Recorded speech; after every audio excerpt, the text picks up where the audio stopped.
Week 6 out of 52. Week 6, it was honestly another great week. I'm just loving it, guys, honestly. I'm loving the journey. I'm loving the process. I'm seeing the growth, and I'm all about it. I'm here for it, right? I would say the major distinction between week 5 and week 6 is week 6, we really committed on staying on the path, and like just utter discipline and just getting what I need to get done every day. No playing around. No playing around. And I changed from reading regular books to reading the Bible every morning. Because I was reading a few books at the beginning of the year. I read those. I got through them, and I'm like, okay, what am I going to read next? Started reading the Bible. I'm like, okay, cool, bam. And we just stayed with it. We started that last week, but we did it all week this week. It was incredible. It was great.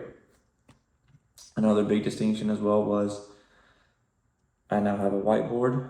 I put a whole bunch of goals for the month, for the week, things I need to do every day. It's kind of like a checklist, or if we're still following the video game analogy, the achievements, right? Like your daily achievements, weekly achievements, monthly achievements, and all that good stuff. So it's something that's helping me stay on the path, which is great. I love it, absolutely. School has been amazing. I'm still picking up everything. Great. I can't complain there at all. The gym, we've been going to the gym. We're still gaining weight. We're still in a caloric surplus, getting everything done. And yeah, I'm just super happy. I'm good. So I was speaking to one of my little cousins. And obviously he knows that I'm on this path, that I'm very disciplined, and I like to do things the right way, and I want to be somebody important in life. And he has a similar mindset. He follows Andrew Tate, he likes the thing he says, Justin Waller, all those guys, all that whole kind of manosphere, red pill kind of community. He likes them a lot. And I'm like, cool, okay, you're going down the right path. But obviously he's 16, he's falling short in some aspects. And I was noticing his behavioral patterns, the way he speaks about certain things. I'm like, that doesn't really align with what you're following content-wise, right? And I checked them. I was like, bro, if you want, he wants to do these things. He wants to start going to the gym. He wants to start making money, doing this and that. I'm like, bro, it's all you. It's all you, and it will always be all you. That's it. Don't ask your mother for a gym membership. Like, oh, I need to ask my mom for a gym membership. Like, no, bro. Like, Planet Fitness costs $10 a month, right? You can't make $10 a month? Oh, yeah, I can. Okay, cool. Then do it. Make those $10 a month. Pay for the gym membership. Eat the right foods. Do the things that you know you're supposed to do. I also emphasized it a lot with him. I was like, dude, you know exactly what to do. At this point, you know what's right, you know what's wrong. Homie lives in gangland. He lives in a terrible part of California. It's terrible. I just got off the phone with him right now, and you can hear gunshots going off in the background. And he's just chilling in his house, It's gangland out there. It's terrible. And I was telling him, I was like, bro, it's you against you every day. That's it. And like, you wanna have a hack? I'll give you a hack real quick. Align yourself with a higher power. Align yourself with God. Walk that path that you need to walk, and that's the biggest hack I could ever tell you. And he's like, yeah, bro, it's right. I gotta hop on there. And he's like, it hurts to hear it, but it's true. And I'm like, exactly, bro. I tell you these things because it is true, right? It's a disciplinarian love. I believe that's the correct term. It's that father's love, right? A father loves you by disciplining you, by being difficult, by giving you those hard lines like, no, we don't do this in this household. Yes, we work hard. Yes, we perform at a high level, That's the kind of love a father gives you. Which is, I equate it to kind of similar to how God is. God is a disciplinarian love, anyways, the way I view it. He has set rules for us that we need to follow if we want to, be saved. And I said, okay, cool. I understand this framework. This is how I was raised. And it makes sense. Obviously, it makes sense. We grow up, little kids, boom, and we get this disciplinarian love from mainly our father, but also our mother. And it kind of cements what the foundation is. And where are they getting that from? From God, obviously. Then we grow up. And then we're like, okay, we're adults just like our parents. What do we aim for? Oh, we have God. He still has rules for us. There's still things that we should do. He's still a disciplinarian. Okay.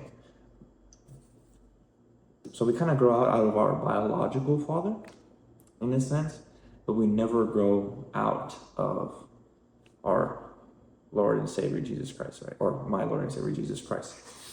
Because I'm not going to push my religion towards you guys. I don't know if you guys even have a religion or anything like that, but from my point of view, right? So I'm not a pastor. I'm not here to preach, to do any of that. But I like the framework. I like the framework. And I like it because you can see it in the Islamic fighters, right? These guys are beasts. They'll walk into the ring and they're like, God has already decided who the winner is.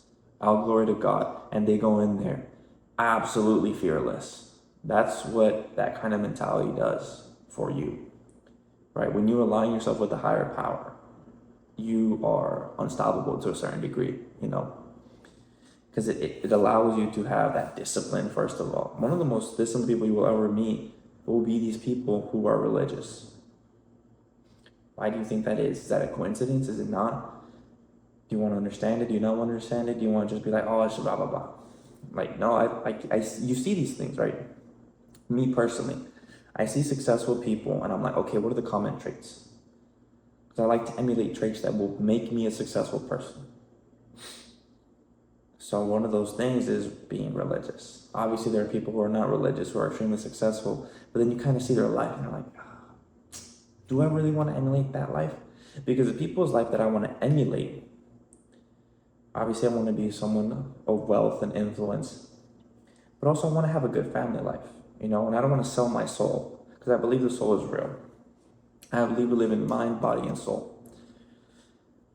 So I'm like, okay, who would I want to emulate, you know, in that sense? And it really comes down to people who are religious, hardworking, and have a beautiful family, right? And have beautiful values, and that kind of all they all kind of connect to each other. Those values, they typically have good values because of their religion and the way they were raised, you know, and they are successful because they are extremely disciplined through their religion, right? And they have a beautiful family because they really value it. I feel like they value the right things.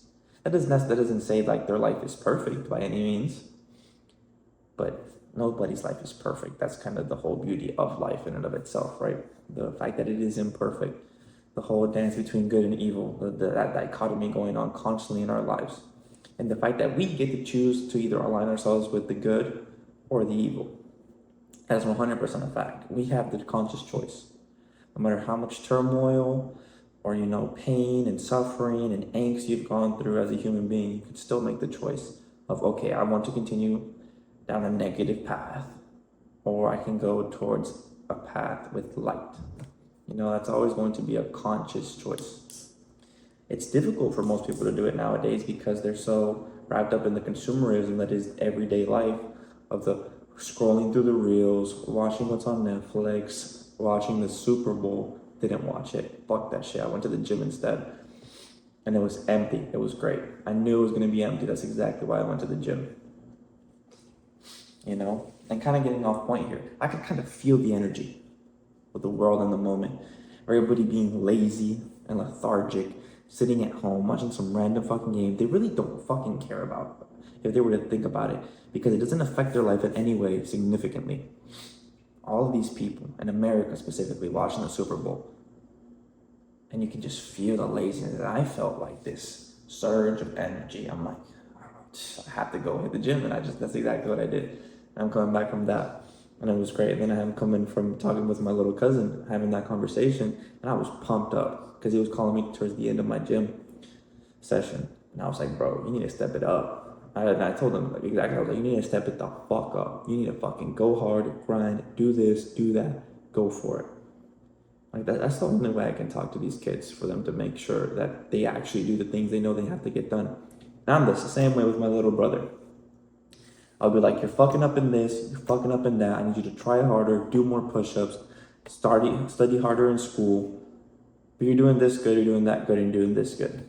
It's like I have to play middle middleman a little bit, because if I just shit on him for all the negative things he does, he's gonna be like, fuck, you know? But if I'm also like, hey, you're fucking up in these regards, but you're doing this good. Keep up the good stuff, fix the bad stuff. I believe in you. Go ahead, little bro. Now that's completely different. Because now he understands that I see the good things too. He's like, oh, you only see the negative, blah, blah, blah. And it's like, that's not cool. Because I kind of grew up in that environment where my mother would only see the negative and only point that out. And all the good things, I wouldn't hear them unless she was telling them to other people, which kind of frustrated me. But at the same time, I understood, okay, she does see the good things, she just doesn't tell me.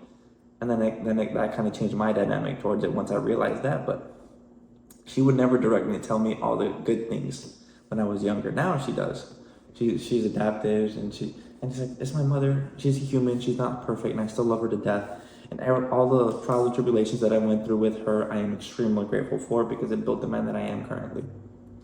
But yeah, so the reason I went on that tangent is because if I tell my little brother, okay, these are the good things that you do, these are the bad things, I acknowledge both, I need you to fix this, but keep doing this, then he's not in that negative framework of like, oh, he only sees the bad stuff.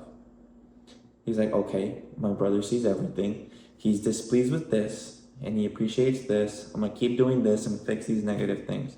And it really does work. It has been working. And then, again, it's that disciplinarian love. I did it with one of my other cousins. I might have stepped out of line, honestly. You might judge for yourself after I tell this story. But I was in Mexico with all of my little cousins. I'm the oldest, right? I'm the oldest cousin out of everybody. So I have to kind of lead the pack in a sense. And this kid comes in through the house. He hadn't been there for a while. Shows up. We're having a good time. We're talking. They're a lot younger than me. I let them do their own thing. And then we're all chilling in the same room. Then my grandma comes in. And he's asking him, like, oh, what do you wanna eat? He said, oh shit, but in Spanish. I'm like, whoa, what did you just say, bro? I stand up, and my grandma asks us again. He's like, oh, what do you want to eat? He says, shit. I go up to him, bro. I'm like, what did you say? He's like, oh, I said shit. I smack him, boom. I'm like, don't say that in front of my grandma ever again. You talk to her with respect. And he's kind of like, whoa, whoa. And then my grandma's like, whoa, whoa, whoa. And I'm like, nah, we don't do that in this household. I don't care. That's it. You talk to my grandma with respect in front of me. If that's their dynamic, that's fine. I don't care. But in front of me, you're going to respect my grandmother. And I made that extremely clear.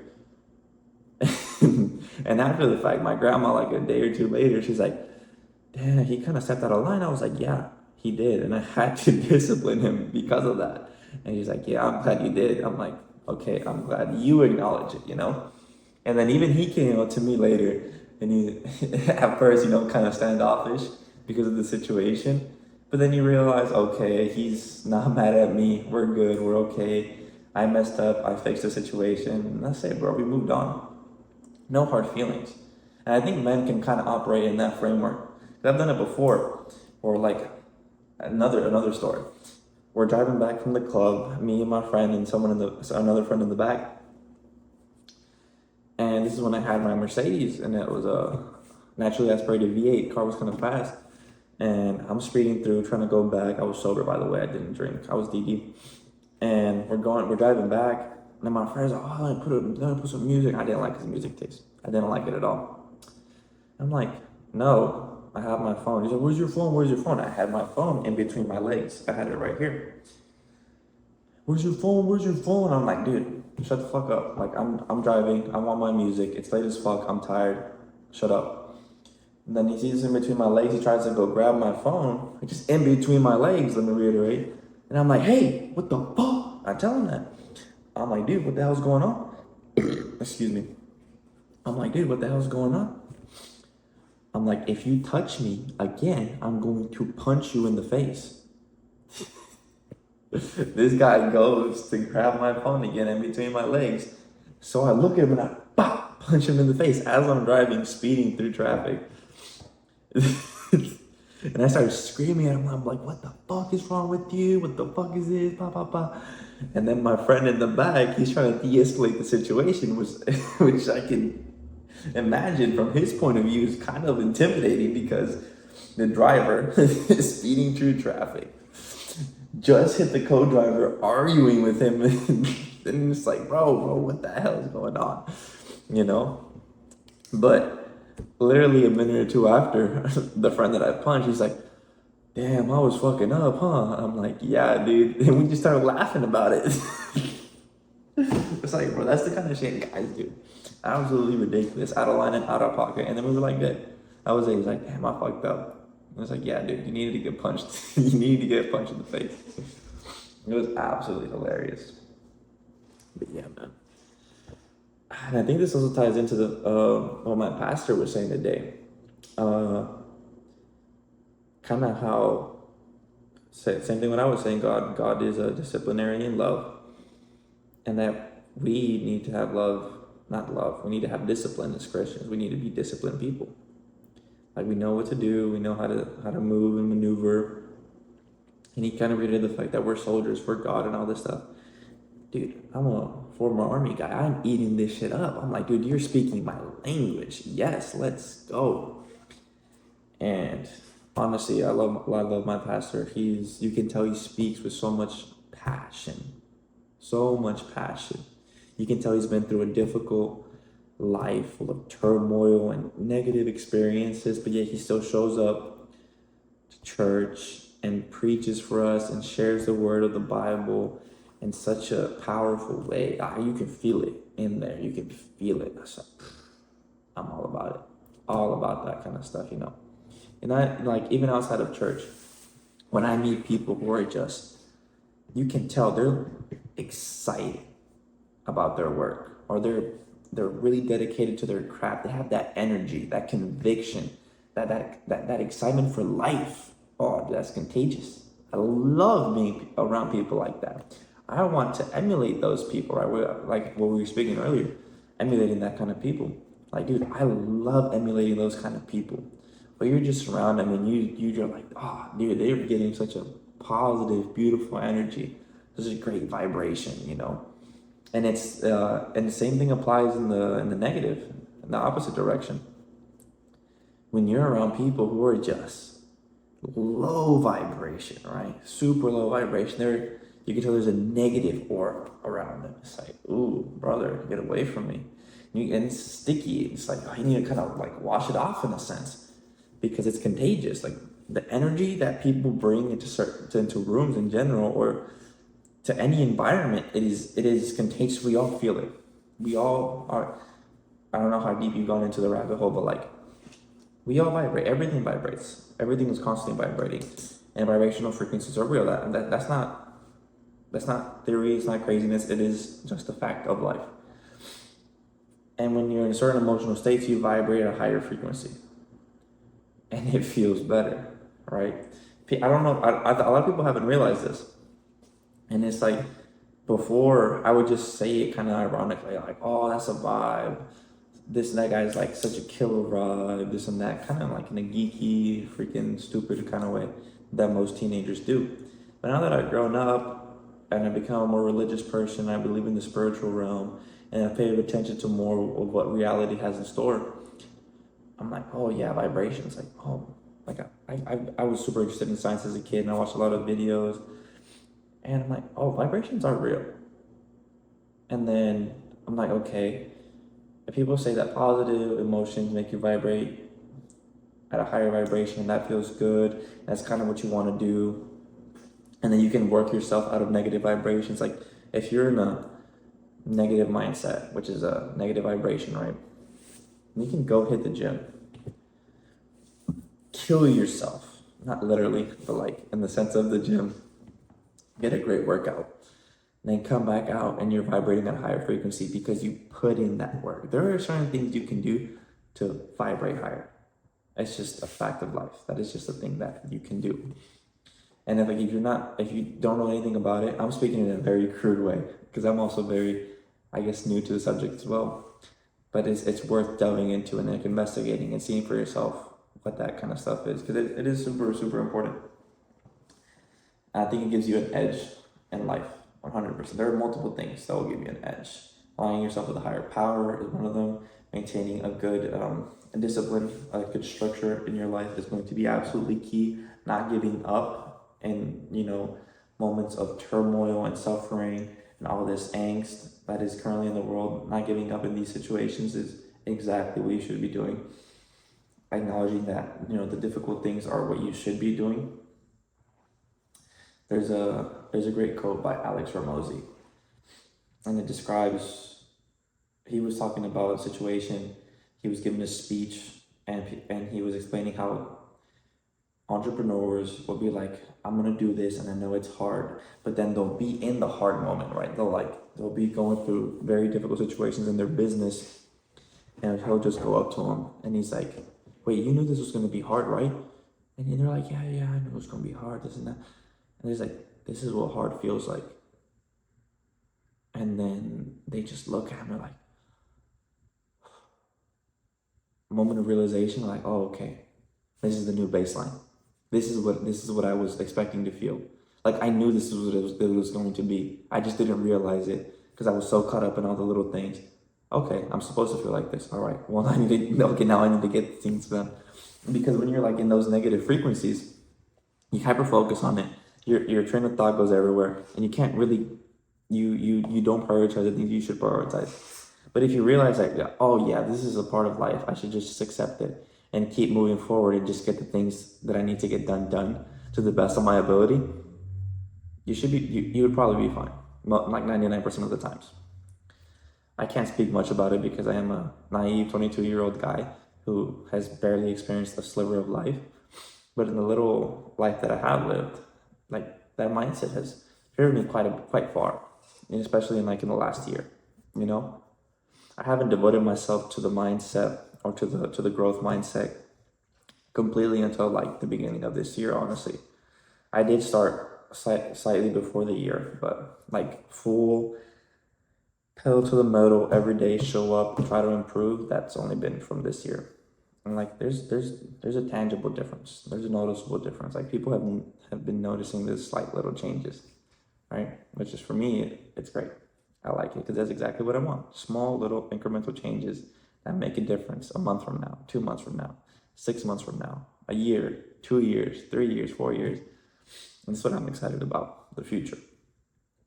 I'm grateful for the present and excited for the future. I don't even worry about the past. The past happened, Of course, I've had memories pop in every now and then, and I'll think about them, and then I'm like, out. Present, gotta focus on it. Hopefully there's a future for me. If there is, I'm hopeful for it because I know exactly what to do. I know it's also what's in store. So there's no real surprises besides the fact, like, that I don't think there really is. Like, of course there are surprises, but I mean, there's no surprises in the sense of like, okay, life isn't going to throw a whole new different obstacle that I wouldn't have imagined. Like, my mother's death, like, yeah, I know it's gonna happen. Oh, something else, like something difficult, like I go broke. Like, oh, that's a possibility. I know it is. But what's the answer to all of those?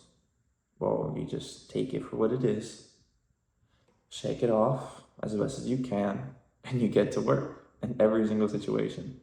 And it's never going to be beneficial, no matter what you're going through, to just sit down and not do anything. The correct answer is always to stand up and do something. And that's actually a great segue to what the reels I've been doing this week have been about. It's exactly that. It's about taking action. Like, I think most of the reels I posted this week have been about that. Take action. So if you want to take anything out of this video, just take action. Deuces.